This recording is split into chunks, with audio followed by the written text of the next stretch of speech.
사랑하는 형제자매 여러분, 오늘은 2020년 대림절 넷째 주간 12월 22일 화요일입니다. 희망으로 오는 사랑이라고 하는 대주제 속에서 넷째 주간은 평화의 빛으로 오시는 예수님을 기다리고 있는 주간입니다. 오늘 12월 22일 화요일 우리가 읽을 하나님의 말씀은 로마서 10장 5절부터 13절에 있는 말씀입니다. 찬송은 450장입니다. 부끄러움 없는 기다림이라고 하는 제목으로 오늘의 말씀을 생각해 봅니다. 먼저 하나님의 말씀을 읽겠습니다. 함께 읽겠습니다. 로마서 10장 5절부터 13절까지 있는 말씀입니다. 모세는 율법에 근거한 의를 두고 기록하기를 율법을 행한 사람은 그것으로 살 것이다 하였습니다.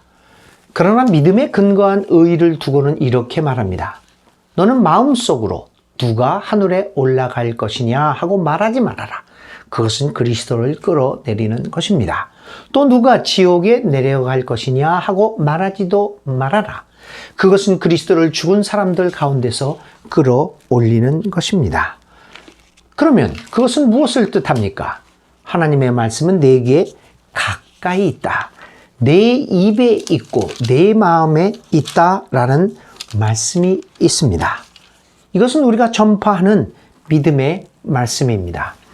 당신이 만일 예수는 주님이라고 입으로 고백하고 하나님께서 그를 죽은 사람들 가운데서 살리신 것을 마음으로 믿으면 구원을 얻을 것입니다.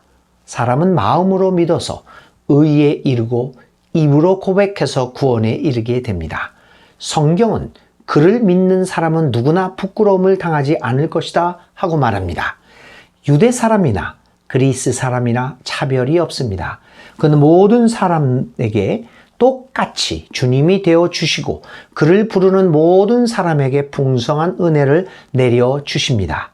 주님의 이름을 부르는 사람은 누구든지 구원을 얻을 것입니다. 아멘. 하나님의 말씀입니다. 우리 다 함께 기도드리겠습니다.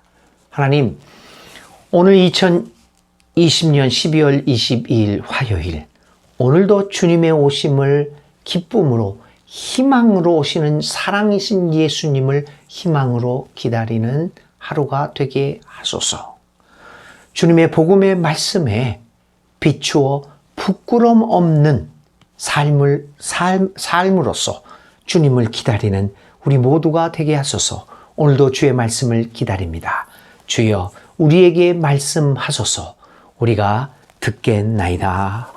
아멘. 예수님의 이름으로 기도드립니다. 아멘. 오늘 10장에 있는 말씀 통해서 로마서 10장에 있는 말씀을 통해서 또 하나님의 우리에게 주시는 음성을 듣고자 합니다. 오늘 로마서 10장에 있는 말씀을 읽으면서 특별히 11절을 읽으면서 갑자기 우리 정신이 번쩍해지는 느낌을 받습니다. 10장 11절에 이렇게 되어 있습니다. 성경은 그를 믿는 사람은 누구나 부끄러움을 당하지 않을 것이다 하고 말합니다.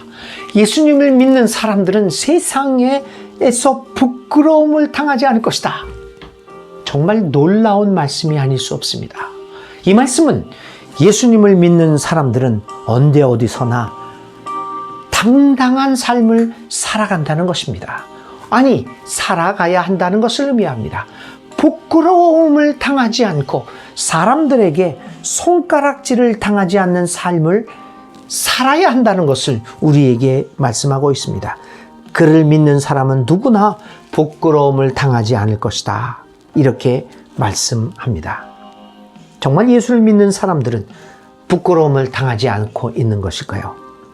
우리는 2020년 한국 땅에 예수를 믿는 사람은 과연 부끄러워하지 않는 삶을 살고 있는 사람은 얼마나 있는 것인가를 우리는 진지하게 질문하지 않을 수밖에 없었습니다.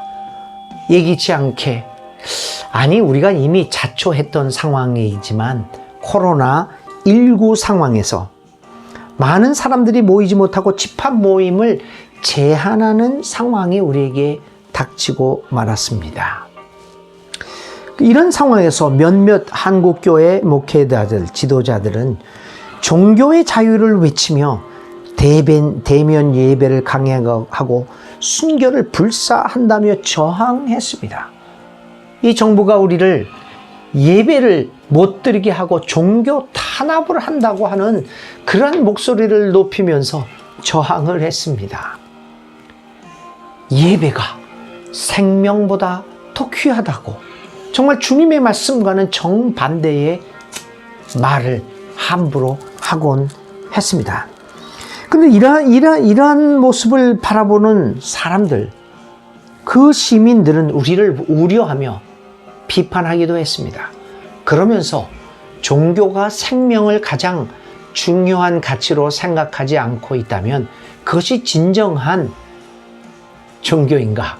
라고 하는 질문을 우리들에게 던지기도 했던 것입니다. 그래서 우리는 다시 한번 질문해 봅니다. 만약 2020년 한국 땅에 예수님께서 오신다면, 이 상황에서 오신다면 대면 예배를 강행하며 내가 왔으니까 대형 집회를 열자, 여의도 광장에서 우리가 함께 모이자 라고 하면서 정부 당국자와 지역 사회들과 언성을 높이는 모습을 어떻게 바라볼지 질문하고 싶습니다. 과연 예수님이 우리가 언쟁하고 있는 그 모습을 보면서 잘했다라고 이야기를 할 것인가? 이것을 생각해 보지 않을 수 없습니다. 여러분, 예수님을 믿는다고 하는 것은 무슨 의미입니까? 예수님을 신으로 숭배하는 것만이 아닙니다. 우리는 단지 예수를 믿는다고 하는 것을 예수를 신앙의 대상으로 삼는 것을 믿음이라고 생각을 합니다. 그런데 성경은 전혀 그렇지 않습니다. 예수님 자체도 그렇게 우리에게 가르치지 않았습니다. 성경이나 예수님께서 가르쳤던 것은, 믿음이라는 것은 예수님께서 살았던 삶을 그대로 따라서 걸을 뿐만 아니라 그대로 실천하며 사는 것입니다. 그래서 믿음의 길은 좁은 길입니다. 만일 믿음이 예수님을 신으로 생각하고 신이라고 하는 그 예수를 대상으로 믿는 것, 그것만이었다면 그것은 어려운 일이 아닙니다. 아니, 예수님을 신으로 고백하는 것이, 그거 고백 안 하는 사람이 그리스도인들 중에서 소위 기독교인이라고 말을 하는 사람 중에서 얼마나 있겠습니까? 우리는 예수님을 하나님으로 믿음의 대상으로 생각하고 그를 믿습니다. 그러나 주님은 거기서 한 발짝 더 나가시는 거죠. 믿음은 나를 믿는 것이 아니다. 나의 가치관, 나의 삶, 내가 갔던 길을 그대로 따라 걸으며 나의 삶을 너희들이 반복하며 살아가는 것이다 라는 것을 이야기했습니다. 그래서 그분은 뭐라고 그랬냐면 내가 길이요 진리요 생명이다 얘기했습니다. 여러분, 길이라고 하는 것은 걸어야 길입니다. 길이라고 하는 것은 직접 가야지 길이 됩니다. 길을 알고 있고 그 길이 있다라고 믿는 것으로 충분하지 않습니다. 길은 가야 합니다.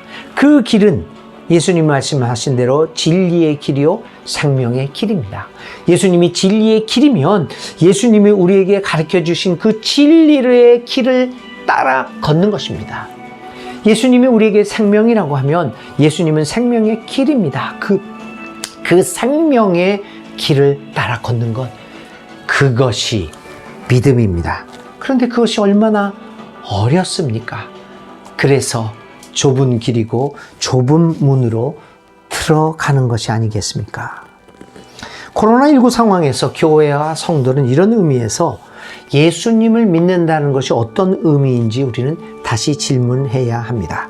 오늘 바울도 로마서에서 얘기합니다. 믿음으로 의롭게 되었다고 말하는 의미가 무엇입니까? 예수가 믿는 대상이 되는 것이 아니라 예수께서 가진 믿음을 그대로 갖고 살아가는 것을 의미합니다. 그래서 바울에게도 믿음은 머리로 하는 것이 아니라 가슴으로 하며 손과 발로 그를 따라가는 것입니다. 그래서 바울은 사도들의 자기를 따르는 제자들에게 얘기했습니다. 자기가 예수를 본받은 것처럼 너희들도 나를 본받으라. 정말 놀라운 이야기가 아닙니까?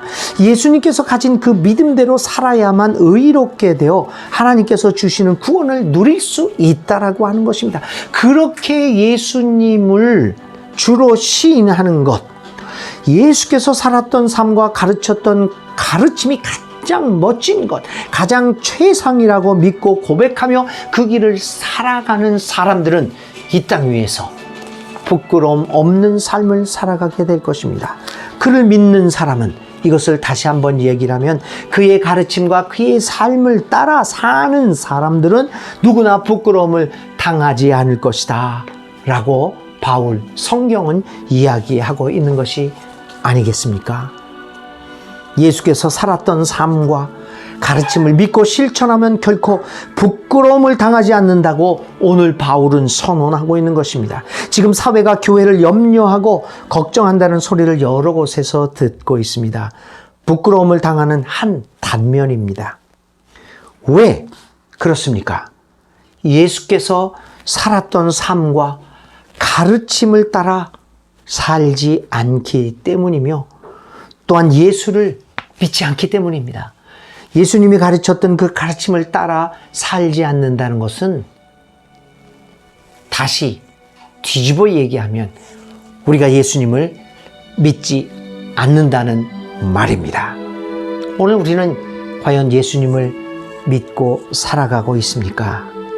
그렇다면 우리의 믿음을 다시 한번 돌아보면서 과연 나는 예수님의 가르침을 따라 살아감으로써 부끄럽지 않는 삶을 살아가고 있는가 되살려 보아야 합니다. 대림절에 오시는 예수님을 우리는 기다립니다. 그리고 그를 믿습니다. 오히려 우리의 삶이 이 세상에서 부끄러움을 당하지 않는 삶이 되어야 예수님도 기쁜 마음으로 2020년 이 땅 위로 오시지 않겠습니까? 그 예수님의 오시는 그 길을 우리가 우리의 삶에 부끄러움 없는 삶으로 당당한 삶으로 그 길을 준비해야 할 것입니다. 대림절에는 다시 한번 예수님을 믿는다는 것이 무엇인지 다시 한번 진지하게 질문하며 오늘 우리의 삶을 살아갈 수 있어야 합니다. 유대인이나 헬라인이나 차별하지 않는 예수님을 또한 기억하면서 우리에게 당당하게 살라고 주문하시는 예수님의 말씀을 기억하면서 오늘 예수님을 기다려 봅시다. 우리들만이라도, 우리 적은 무리들만이라도 세상 사람들에게 부끄럽지 않는 믿는 이의 삶을 보여주어서 예수님이 진정한 의미의 진리의 길이요 생명의 길임을 당당하게 외칠 수 있는 사랑하는 모든 형제 자매 여러분들이 될 수 있기를 간절히 기도드립니다. 네, 오늘 우리가 붙잡고 묵상하여야 할 하나님의 말씀은 이 언어는 부끄럽지 않은 삶입니다. 그를 믿는 자는, 믿는 사람은 누구나 부끄러움을 당하지 않을 것이다. 이 말씀이 오늘 우리가 하루 종일 묵상하며 기도할 말씀입니다. 함께 오늘의 기도 드리겠습니다. 하나님, 예수님께서 살았던 삶과 가르침대로 살아가는 교회와 성도가 되도록 인도해 주세요. 부끄러움이 아니라 존경을 받으며 살도록 우리를 이끌어 주소서. 예수 그리스도의 이름으로 기도를 드립니다. 아멘. 자, 예수를 믿는 오늘의 실천입니다.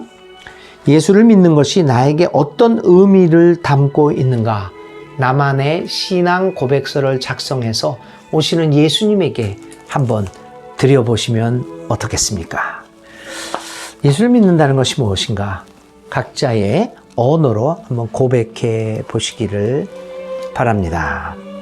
오늘 하루도 주님의 은혜 가운데서 행복하고 건강한, 그래서 주님의 오심이 나에게 기쁨이 되고 희망이 되고 사랑과 평화와 소망이 될 기쁨이 될 수 있는 귀한 하루의 삶을 살아가는 여러분 되시기를 바랍니다.